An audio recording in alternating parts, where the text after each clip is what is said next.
Hola, ¿qué tal? ¿Cómo te encuentras? Yo me encuentro en el Café de Casa Juárez. En este mes de mayo vamos a estar platicando sobre temas que nos impactan a nosotras las mujeres que hemos decidido ser mamás y también a quienes no han tomado la decisión, pero su hijo llegó de alguna manera y están en este camino de la maternidad todos los días tratando de que ellos salgan adelante de la mejor manera. En esta ocasión me encuentro acompañada de una buena amiga. Ella accedió a platicarnos su experiencia y como es una buena amiga, pues en algunos momentos de nuestras vidas, en algún momento de mi vida me tocó escuchar lo que ella vivía y aunque no es de gravedad, finalmente la maternidad que estamos acostumbrados en general a romantizarla, pues muchas veces no se vive así, no se vive tan de color de rosa. Y ella ha accedido a platicar sobre su experiencia con uno de sus hijos. Ella es Brenda Méndez. Hola. Amiga, gracias por estar aquí. Gracias a ti, Ale, por invitarme.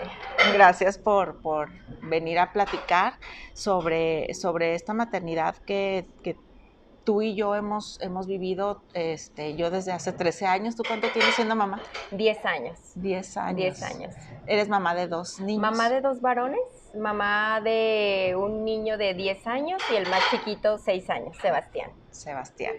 Y bueno, antes de adentrarnos a esto, tú y yo sabemos que desde que éramos jóvenes veíamos incluso en las novelas mexicanas, estudiamos comunicación y además estuvimos muy cerca de los productos que la televisión ponía sobre la mesa para los televidentes mexicanos en aquellos años de los 90. Las novelas eran muy importantes, siguen siendo ahora, aunque hay más opciones. Pues siempre estuvimos cerca de esta idealización de la maternidad y tal vez tú y yo soñábamos con estos momentos, ¿no? De las gasas y los colores de rosa y cargar a nuestros bebés, incluso así, lozanas, bien peinadas y todo esto que a eso me refiero con la maternidad romantizada. Antes de adentrarnos al tema, platícame de cómo tú vivías antes de ser mamá, la idea de ser mamá. Bueno, yo recuerdo que yo quería, de las cosas que más tenía clara cuando yo era niña era de que yo quería ser mamá. Claro, me vería como una profesionista, aún no tenía claro qué quería hacer. Bueno, sí, lo único que tenía claro es que yo quería estar cerca de un micrófono. Sí, desde muy chica. Sí, ¿Desde yo qué quería edad? estar cerca de un micrófono. Yo creo que desde que tendría 6 años. Muy chiquita. Pero yo decía que quería ser cantante o artista. Bueno, la vida no me hizo cantante, pero me llevó por otros caminos en donde afortunadamente he tenido este romance con el micrófono. Pero en mi niñez yo recuerdo que mis juegos estaban muy relacionados con ser mamá. O sea, a las muñecas, jugar a las muñecas con mis amigas más cercanas, una de ellas Jenny, que también fue compañera de nosotros en la carrera de comunicación. Yo siempre quería ser mamá y hasta me abultaba mi vientre con una toalla porque yo quería ser mamá. Y todos mis hijos eran niñas. O sea, no tenía muñecos, yo tenía pura muñeca. Pero la vida me dio 2 varones. 2 muñecos. 2 muñecos. Entonces, desde ahí yo quería ser mamá. Tú lo has comentado, la publicidad como que te pinta de una forma la maternidad, te la hace muy romántica, pero en el fondo tú sabes que no es tan así porque antes de ser mamá eres hija. Y tú dices, cuando yo crezca yo no voy a hacer esto y no voy a hacer aquello, y cuando ves muchas en ese proceso de desarrollo que estás muy asentada, sobre todo en la adolescencia, empiezas a subrayar muchos errores que tú crees que no vas a repetir o tú crees que es como que muy fácil no tenerlos hasta que ya eres mamá. O que incluso percibes como errores, Claro. pero después te das cuenta que no eran esos errores, sino que así tenía que ser. Así es. Pero no lo comprendes hasta que eres madre. Y a veces lo repites, y no porque tú quieres repetirlo, sino como que traes como muy introyectada la manera de ser de tu mamá y de tu papá. Y en ese proceso de educación de repente te cachas que eres tu mamá o eres tu papá y eres todo eso que tú no querías. Así es. Repetir. Y en este sueño que tú tenías desde niña, en que te visualizabas como mamá, ¿cómo te imaginabas esta maternidad? ¿De esta forma tan romantizada como la publicidad y las novelas mexicanas nos las ponían? No, bueno, antes de ser mamá, sí me imaginaba, cuando yo me casé, sí me imaginaba por situaciones físicas mías, yo sí me imaginaba que iba a ser difícil convertirme en mamá, ¿sí? Pero cuando la vida te confronta con un proceso en donde te dice, va a ser más que difícil ser mamá, como tú querías ser, o sea, de manera biológica, ¿verdad? Sin embargo, yo también tenía tantas ganas de ser mamá que sí contemplaba la idea de que si no se podía hacer biológicamente, no me imposibilitaba para hacerlo. O sea, que también podía existir, pues, la adopción, estar cerca de los niños. Tú sabes que los trabajos que hacíamos en comunicación, todos los orientaba hacia los niños, ¿sí? O sea, los proyectos eran muy encaminados a los niños. Entonces, desde ahí ya iba visualizando que yo quería tener esa relación con los niños, o sea, ser mamá. Entonces, bueno, pues así fue, o sea, yo me imaginaba que iba a corregir, te digo, que iba como a corregir todas a limar todo eso que no me gustó a mí. Yo decía, no, yo cuando sea mamá, voy a implementar mi nueva estrategia y va a salir perfecto. Y tú sabes que no es perfecto. Y en esta batalla para convertirme en mamá, que pues afortunadamente mi esposo y yo logramos serlo. De manera biológica. De manera biológica, ya, o sea, haberlo deseado y haber batallado tanto en un proceso, afortunadamente no tan largo. Luego cuando tienes al niño dices, bueno, aquí está el niño, y luego, ¿y ahora qué? Todo lo que yo creía que iba a ser, ¿dónde está? Claro. Y está este niñito y ahí empiezan los retos. Y yo decía, pero ya no me deja bañarme. Entonces, pero yo lo quería, pero no me deja ya hacer. O sea, es ahí como si en ese momento te tuvieras que diluir para darle paso a un nuevo ser que de verdad no te deja, a mí en mi caso, o sea, mi primer hijo muy demandante, muy llorón, me aferré a la lactancia materna exclusiva, pero yo no sabía que tenía que ser como esclava, así me sentía, o sea, no había un momento en el que yo pudiera separarme, porque luego ya era el llanto y yo lloraba mucho y lloraba de manera contradictoria. Yo decía, pues es que yo quería ser mamá, pero luego quería lactar. Pero también quiero salir, quiero bañarme, quiero tardarme lo que me tardaba bañando. Y no, o sea, va cambiando la vida.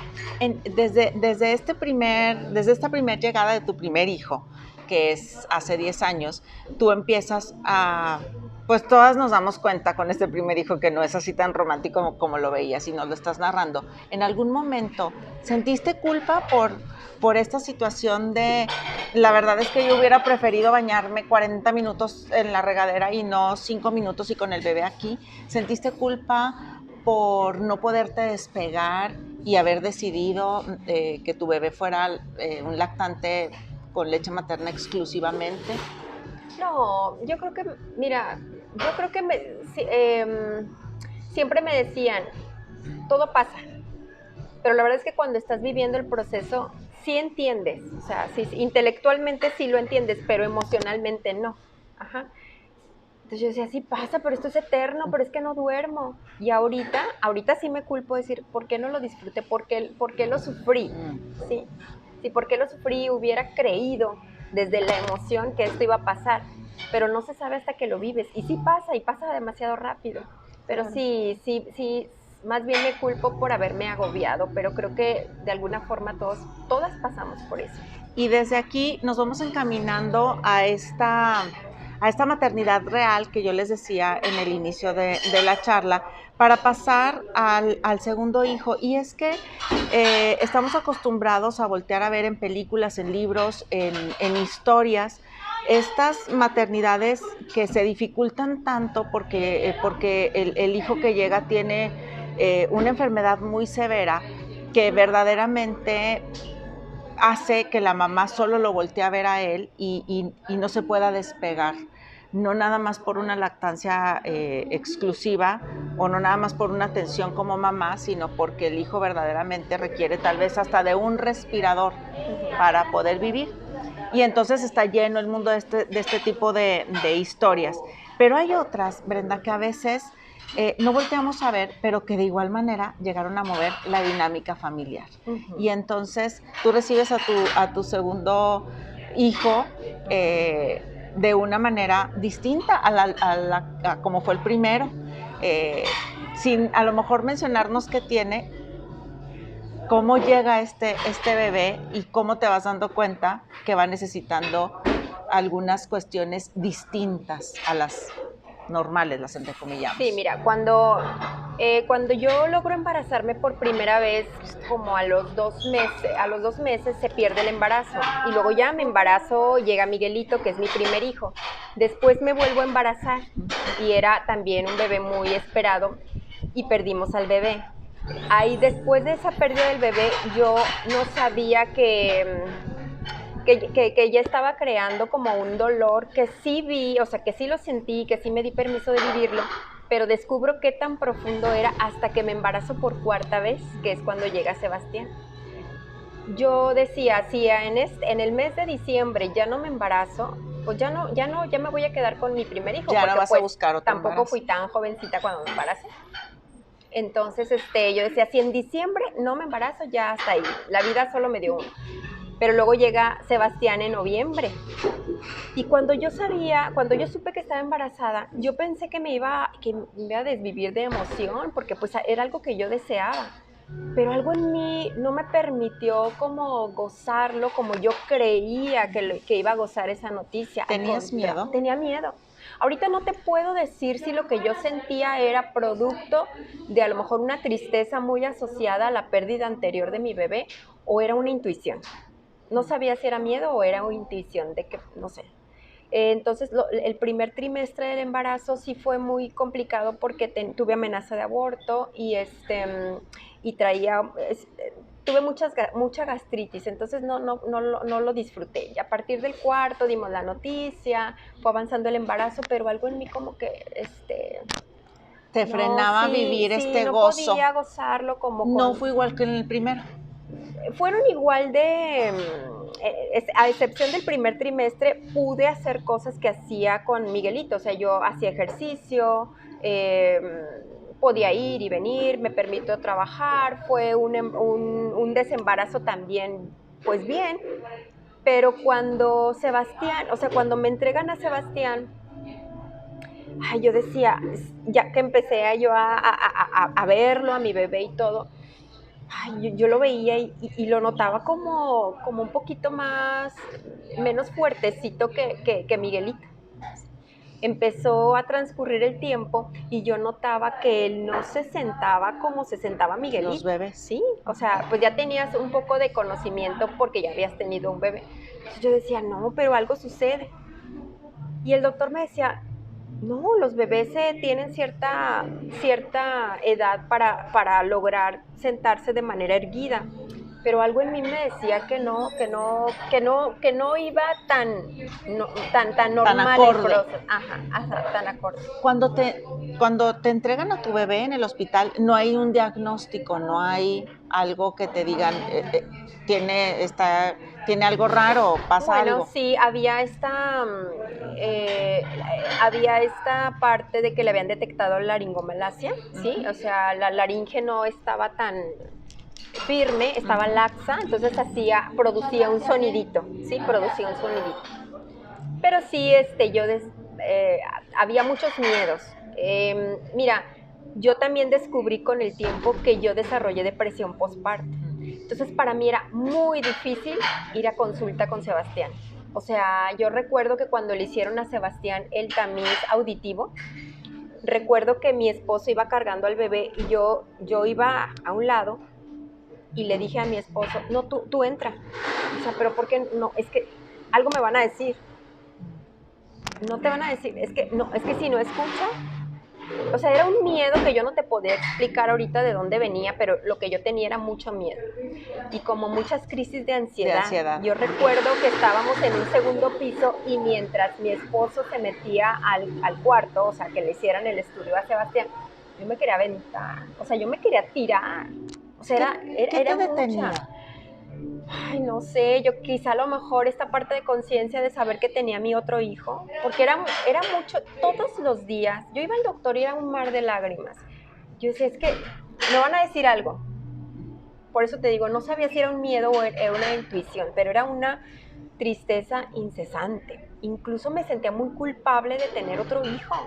Yo decía, pero ¿por qué te tuve otro si ya tengo más edad, si voy a descuidar a mi primer bebé? Y recuerdo que iba con mi segundo bebé al cuarto de mi primer bebé y yo lloraba.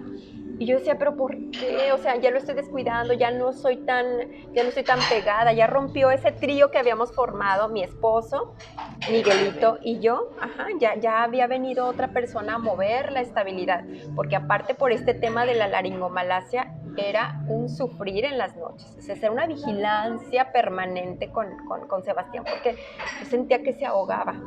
Estas situaciones rompen esta idealización y estas expectativas que tenemos como mamás, de que todo va a transcurrir con normalidad y como lo habíamos soñado y como lo habíamos pensado, y entonces ya estaba el hermano mayor y iba a llegar este bebé y tú ibas a alimentarlo, y entonces no dormir, estar pendiente y estar llorando esta siempre. Situación de tristeza y de ansiedad constante rompió esta dinámica estable. ¿Cómo la vivió tu esposo? No, mi esposo, él salió al quite. O sea, como que veía que no había forma, o sea, sí lo alimentaba, sí estaba al pendiente, pero era demasiada tristeza. Entonces yo recuerdo que él lo que hizo fue, pues esta mamá está como, no está al 100. Entonces él no se ponía a analizar que si estaba bien o si estaba mal, y es que algo pasa con Sebastián. No, todo está bien, y él hacía lo que tenía que hacer. Esa característica de Miguel, de no engancharse mucho, sino como que actuar, ¿no? Vivir el día a día. ¿A ti no te lo dijo en algún momento? No. Yo era la que yo decía, oye, es que mira, no se sienta igual. Oye, igual, no igual, ¿verdad? Pero sí con las características físicas que tenía Miguelito. De un bebé de esos meses. De un bebé de esos meses. Ahora, estamos como a punto de pasar a esto cuando tú abres, gracias, esta situación de la depresión postparto, y no quiero pasar a esto sin que nos digas cómo sana esta situación, porque habrá muchas mujeres que vivan esta tristeza y estas emociones que tú nos estás transmitiendo, y tal vez esta culpa y estas preguntas de por qué no estoy tan contenta si debería estarlo, y no sepan qué hacer. ¿Tú lo compartiste con alguien o acudiste con alguien o solamente se pasó? Mira, en ese momento no tenía muchas probabilidades de acudir con alguien porque era muy demandante la atención para Sebastián y para mi otro hijo.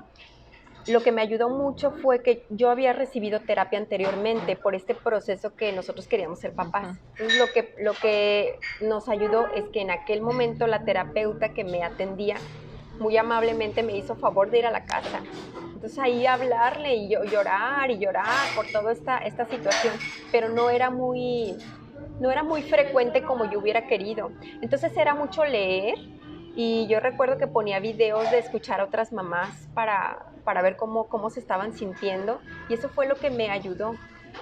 No sé cómo le hice, Ale, pero yo me aferré a que algo estaba sucediendo, y aunque Miguel estaba muy firme en que el niño iba a avanzar, yo no sé de dónde tomé valor yo recuerdo que lo llevé a un gimnasio, anteriormente se llamaba el Gymboree, para que me ayudaran como a fortalecer. De estimulación temprana. Ajá, sí. De estimulación, porque yo hice, o sea, creé un miedo hacia los médicos. Entonces, en vez yo de ir con un médico a ver qué estaba sucediendo, no había forma. Dije, si yo llevo con un médico y me dice algo, yo me voy a volver loca, porque mi estado de ánimo no es el mejor para recibir cualquier noticia. Claro. ¿Sí? Y es cuando decides ir al gimnasio de estimulación temprana en vez de ir con el médico. Ajá. ¿Tú tenías alguna esperanza de que en este gimnasio de estimulación temprana las cosas mejoraran con la postura de tu hijo? Bueno, en ese momento yo estaba yendo con las consultas médicas, las consultas del niño sano, o sea, las que vas con el pediatra mes con mes, y el pediatra la verdad nunca me dijo, oye, yo sí observo algo. fue más, sí, más mi observación, Tu intuición. ajá, mi intuición la que me hizo sentir que algo no estaba bien, aunque en ese momento el médico me decía que él lo veía pues normal, que los bebés tenían cierta etapa para hacer ciertas cosas. Que Entonces, tienen como la posibilidad incluso de esperar, ¿verdad? ajá, Que no tendría que ser al 5.º mes, que unos se tardan más claro, en lograr ajá, algo. y sí y es cierto, es verdad, pero yo en mi caso yo sentía que yo tenía que actuar. Entonces fui al Gymboree, pero luego viene otra frustración. Veía que los bebés iban avanzando y yo veía que en el caso de Sebastián, mientras lo ponían en posición de 4 puntos, a él le costaba mucho trabajo sostenerse y empezaba a llorar. Pero yo no sabía si lloraba porque no podía o porque le daba miedo o porque de verdad no tenía la fuerza para hacerlo. Y como yo no veía que avanzaba, pues mi estado de ánimo empezaba a decaer. Yo recuerdo que cuando regresé de la incapacidad al trabajo, Ale, yo me sentía tan mal y no encuentras realmente un grupo de apoyo porque no todas, no porque no quieran, sino porque no todas vivimos la maternidad de la misma forma y no había por qué comprenderlo. Además, yo también ahí me di cuenta que algo estaba pasando en mí porque yo no lo abrí y yo tiendo mucho a platicarlo y en ese momento no había manera de hablarlo. Entonces, yo recuerdo que a mí me gusta mucho El Principito y me empezaba yo a escribir frases y me las pegaba en la pared. O sea, como, Como de sí, automotivación como a ti misma. automotivación. Pero Ajá, pues, el ir y venir a casa era como si trajera una tristeza permanente justo aquí en medio del pecho. Era como de dónde me agarro, porque Miguel no estaba sintonizado con la creencia que yo tenía. Sí, o para sea, él todo estaba para bien. él todo estaba Y bien. para el médico también. Ajá, entonces yo cuando quería platicar con Miguel o sea, llorar, yo lloraba, pero era como que él no estaba muy dispuesto a, que esa es otra inestabilidad en el matrimonio, porque tú piensas que un hijo viene como a sumar la armonía y no siempre es así, no siempre. Y yo creo que eso también nos pasó a nosotros. Creó ¿sí? tensión. Creó tensión, porque yo quería llorar y él como, él no es de llorar, es más de actuar. Es más práctico. Sí, y aparte decía, oye, estoy tan agobiado, entonces ahorita como que no hay tiempo de llorar, ahorita hay que actuar. Esa fue su manera de Claro, vivirlo. tenían un hijo. ¿Miguelito cuántos años tenía? Miguelito tenía 3 años y medio. 3 años y medio y el bebé. Y el bebé que necesitaba Ajá, la ajá. dinámica Sí, pues que un bebé requiere. sí. Y entonces, en este sentir y en esta intuición, ¿cómo es que vas a dar al lugar o con quién si te va a dar un diagnóstico y qué sigue? No, ya cuando ya llegué al Gymboree veía que Sebastián no iba avanzando como los otros niñitos, pues la verdad es que me desalentaba mucho y hubo un momento en que yo ya no quería ir. Entonces, Miguel, ahora llévalo tú. Pero cuando llegaba Miguel me decía, oye, es que fíjate que lo observó una terapeuta que es un centro de fisioterapia que estaba unido a este lugar. Y dice que observaba cosas de Sebastián, entonces yo quería, Taparte los no quería, o sea, no quería yo quería actuar, no quería que me dijeran, pasa esto, no quería que le pusieran una etiqueta de tiene esto, como que no tenía el valor para enfrentarlo, ¿sí? Entonces, Miguel, ¿cómo ves? Y yo, pues sí, vamos a llevarlo. Entonces, cuando lo llevamos, decía, bueno, me hicieron muchas preguntas acerca de Sebastián, empezó la fisioterapia, logró avanzar, pero luego yo quería buscar algo más.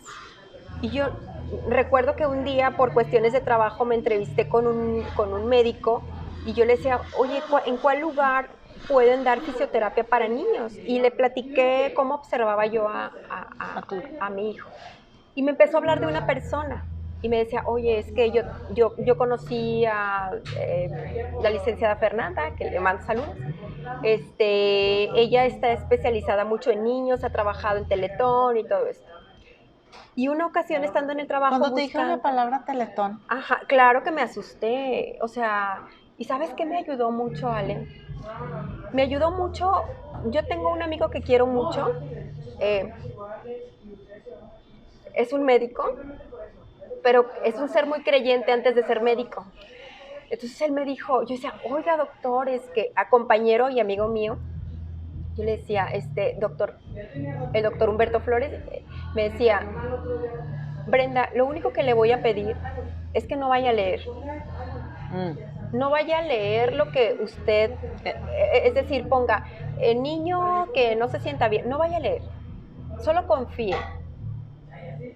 Solo haga lo que tenga que hacer. ¿Le hiciste caso? Claro. Sí, porque si yo me ponía a leer o por accidente leía algo, me ponía mal. No sé si lo llegaste a Sí. hacer, si llegaron líneas a tus... Sí, claro, como si la computadora tuviera un imán o un micrófono y nos ajá, escuche, nos como escuchara, regularmente ajá, decimos. Y dijera, aquí pasa. Y le hice caso, y lo único que te digo, indagaba más, me enfocaba no en la causa, sino en cómo podía yo ayudar a mi hijo a que se desarrollara físicamente. Y un día, o sea, viendo la computadora, buscando más lugares en donde me pudieran ayudar, voy encontrando uno, hablo por teléfono, me dan asesoría, y cuando pregunto el nombre de la persona, me dice, pues soy la licenciada Fernanda. O sea, yo dije, ¿cómo? Encontré a la que me habían recomendado. Dije, no, aquí es. ¿Crees en las señales de la vida, de claro, Dios? ¿Sí? Sí, claro. Y ¿sabes qué es doloroso? Y creo, o sea, por la experiencia de vida que he tenido con relación a la maternidad y después con Sebastián, me duele mucho recordar que en ese momento de mi vida fue más fuerte el miedo. Sí, porque cuando es más fuerte el amor, el puente aparece. Brenda, sin embargo, en ese momento era más fuerte el miedo, y hoy volteando a ver el pasado, puedes diferenciarlo. Claro. En ese momento, ¿tú no crees que lo que estabas haciendo por tu hijo era amor y por eso se abrieron los puentes, aunque tuvieras miedo? Así es, pero no lo distinguía. Okay. Sí, o sea, no lo distinguía. Ahorita al camino sí. Pero cuando Fernanda nos da el espacio, cuando yo entré a ese lugar y vi a niños en situaciones muy complicadas, sí dices, ¿y por qué estoy aquí? Claro. Ahora ves situaciones muy, muy, muy difíciles y te preguntas, ¿qué estoy haciendo aquí? Pero lo tienes que enfrentar, y yo recuerdo que ella me dijo, oye, sí veo foquitos rojos. O sea, ¿y esos foquitos rojos no eran parecidos ni similares a lo que tú estabas observando en ese lugar? No. Eran otras situaciones, pero me daba miedo. ¿Sí? Había momentos en los que yo no podía, o sea, sí, en ese proceso en el que lo íbamos a llevar, Fernanda recuerdo que dijo, mira, voy a darle un tiempo a tu niño, si yo observo cosas voy a mandarte con un especialista. Ale, pero yo no sé, o sea, de verdad ahorita, yo recuerdo un bebé de 10 meses que lo ponían a hacer abdominales, y recuerdo que yo creo que le dolía porque lloraba. O sea, ¿recuerdas? ¿Ese bebé era tu bebé? Mi bebé, ajá, sí, que yo recuerdo a Sebastián que lo ponían a hacer abdominales, y yo recuerdo que Fernanda, ella, decía, ¿paramos? Y el bebé decía, no. O sea, yo ahí me di cuenta que era un niño muy pequeñito, como muy consciente que iba a necesitar algo. Esa ayuda. Pero me sorprendió, que un bebé, porque yo de repente cuando ves que tiene complicaciones físicas empiezas a dudar de otras cosas. Pero cuando luego Sebastián dice, no, yo dije, de aquí me agarro. Y fue avanzando, y a veces había días, Ale, que yo no podía ir a terapia porque no podía ni siquiera entrar, o sea, entraba y era un llanto. Porque me movía a lo demás, o sea, ver mamás que tenían historias muy complicadas, era fuerte. Brenda, ¿cómo complicó esta situación la dinámica familiar? Es decir, ya nos has compartido esto, hablas de terapias, ¿cómo vive tu familia las dinámicas de tener que ir y venir a estas terapias, a atender a Sebastián? En ese momento, Ale, yo creo que fue un periodo en el matrimonio en que estábamos muy concentrados a ser mamá y papá más que pareja. Como que era como en automático.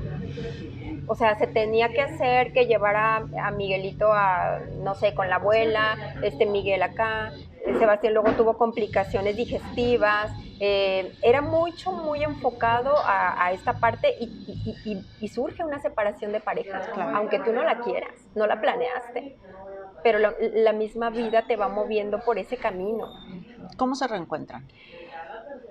Yo creo que cuando de verdad Miguel acepta que la situación sí necesita ayuda, y cuando vemos que Sebastián cognitivamente es muy fuerte, y cuando vemos que Sebastián se aferra a cumplir los objetivos que estaban marcados, ¿sí? Y me refiero a los objetivos físicos que les ponían las terapeutas. Que él tenía que lograr, ajá. sí. Uh-huh. ¿Qué tan importante es la red de apoyo en una situación como la que tú viviste? Híjole, Ale, yo creo que en ese momento mi principal red de apoyo fue mi mamá. Uh-huh. O sea, mi mamá era como, yo no le temo. Yo no temo a ningún diagnóstico. O sea, yo es mi nieto y como sea. Y yo era de, ¿cómo le voy a hacer? Era el miedo.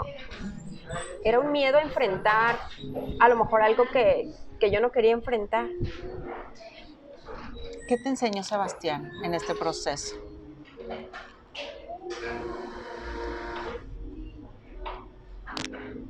Que cuando le das más peso al amor, los milagros suceden. Que cuando aceptas que tienes un reto y que lo tienes que vivir, pero le das más peso al amor y a la fe de que se puede, y cuando tú aceptas que dice, va, como sea, como tenga que ser,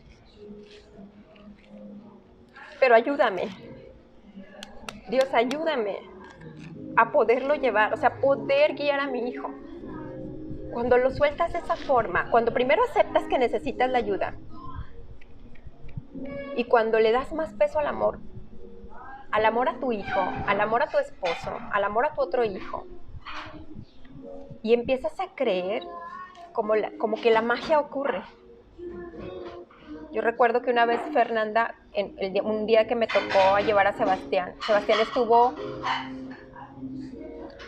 casi 3 años en terapia, y me dice, Brenda, Sebastián va a caminar. ¿Cómo? Sebastián va a caminar. Yo veía que los niños se graduaban, porque en este centro los niños se gradúan cuando logran sus objetivos. Él ya tiene el reflejo de la marcha, pero yo lo veía digo, es que no sé si va a caminar en 6 meses, en 2 años, en 5, pero va a caminar, ya lo tiene. Y Sebastián hace todo, o sea, intelectualmente me sorprende, o sea, es como si fuera un niño atrapado en movimientos que no corresponden a ese pensamiento. Es como si fuera un adulto chiquito. Pero él tiene una característica de Sebastián, es que es un niño profundamente perseverante. Y su hermano le ayudó, porque era como que su mejor terapeuta. El hecho de estarlo aventando y esta fuerza que hace para el niño para levantarse, eso le ayudaba. Y me decía, Fer, tú déjalo que sea tosco, ¿eh? Eso le va a ayudar a él. Jugar. Déjalos jugar. ¿Tenías tendencia a protegerlo? Sí, claro. Uh-huh. Sí, toda la familia teníamos esa tendencia a proteger a Sebastián. Uh-huh. Brenda, no me quiero ir, tengo muchas preguntas en mente y no me quiero ir sin saber. Ya me dijiste que te enseñó Sebastián, pero ¿qué aprendiste tú de la maternidad con un caso como el de Sebastián? ¿Y qué le dirías a una mamá que no quiere saber un diagnóstico, que intuye que tiene su hijo? Ay, Ale, es que es tan difícil como aconsejar esa parte, porque es tan personal. Es decir, yo creo que tienes que hacer lo que a ti te genere paz. O sea, lo que a ti te haga sentir bien es lo que tienes que hacer. Yo empecé al revés, ¿sí? Y finalmente, un día de marzo del 2022, Sebastián presentó su examen. Su examen final fue el salto. Conquistó el salto. No solo caminó, sino que saltó. Y ahorita está jugando fútbol. Entonces, no, Ale. ¿Cuántos años tiene? Ahorita tiene 6 años y quiere ser portero. Entonces, yo creo que aceptarlo, hablarlo, llorarlo, o sea, no reprimir la emoción. Con alguien lo tienes que platicar, con alguien lo tienes que desahogar, no se puede quedar ahí.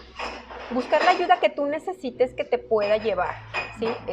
Médica, física, la ayuda que tú creas que te va a generar paz. Eso es lo que yo haría, que te dejes guiar por la intuición, porque cada mamá tenemos una distinta para cada hijo. Así es. Y para irnos de esta plática que pudiera tener por horas y horas y horas, pues, ¿qué le dirías a Sebastián, pero también a Miguel, que es tu primogénito, en este mes de mayo, y que gracias a ellos, pues hoy estamos platicando de esto? Mira, después afortunadamente tuve la oportunidad de ir ya más formal con otra psicoterapeuta, y recuerdo que yo fui porque no me podía perdonar no haber disfrutado a Sebastián, o sea, haberlo abrazado con miedo. Y recuerdo que ella me dijo, fuiste la mamá que pudiste ser, no había otra, pero funcionaste. Sí, sí tengo ese presente, esa parte, pero hubo un momento, Ale, que a los dos, en silencio o en vivo, les he pedido muchas veces perdón. Claro que hubiera, o sea, si me dieran la opción, claro que me gustaría regresar el tiempo y vivirlo de manera distinta, pero no había otra mamá. Pero el aprendizaje que te deja, eso sí, no lo quiero esquivar nunca. ¿Lo volverías a pasar? Sí, lo volvería a pasar. ¿Y en el presente qué les dices? Ay, no. Tienes 2 futbolistas. Tengo 2 futbolistas.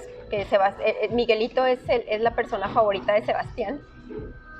Ay, que me equivoco, que todos los días me equivoco, pero también todos los días tengo la intención de ser la mejor para ellos. Pero algún día van a comprender que todos los humanos estamos hechos de errores y que los errores es la mejor manera de aprender. ¿Los disfrutas en el juego? Mucho. Ale, yo nunca me imaginé, por este tema que te decía al principio, yo pensé que yo iba a ser mamá de niña y que yo iba a estar aplaudiendo en un lugar fresquecito, iban a hacer gimnasta. No, soy lo que no imaginé ser, la señora gritona en la tribuna con mi matraca, con el megáfono, apoyando a mis hijos y sacando esa parte irreverente que no, tú sabes que yo no soy irreverente, pero yo ahí sí, ahí es la que protesta, la que dice, la que tiene libertad de expresión, ahí soy esa mamá gritona. Muy bien. Brenda, con esta mamá, con esto que eres ahora en el presente, disfrutando a tus hijos y siendo irreverente, cerramos esta charla. Gracias, te agradezco mucho abrir tu corazón para el público, para quien llegue esta entrevista, y ojalá en algún momento llegue a tus hijos, ahí se va a quedar guardada. Muchas gracias. Muchas gracias a ti, muchas felicidades por esta maternidad y por permitirte ser esta mamá gritona en el campo, por haber acompañado y porque logró Sebastián sus objetivos. No, gracias a ti por acompañarme, Gracias. desde que estábamos juntas planeando ser mamá. Así es, y tu maternidad y la mía fueron caminos distintos, pero pues aquí estamos siendo mamás. Muchas gracias. Gracias a ustedes. Y felicidades en este mes de mayo y toda la vida a todas las mamás. Benditas sean todas.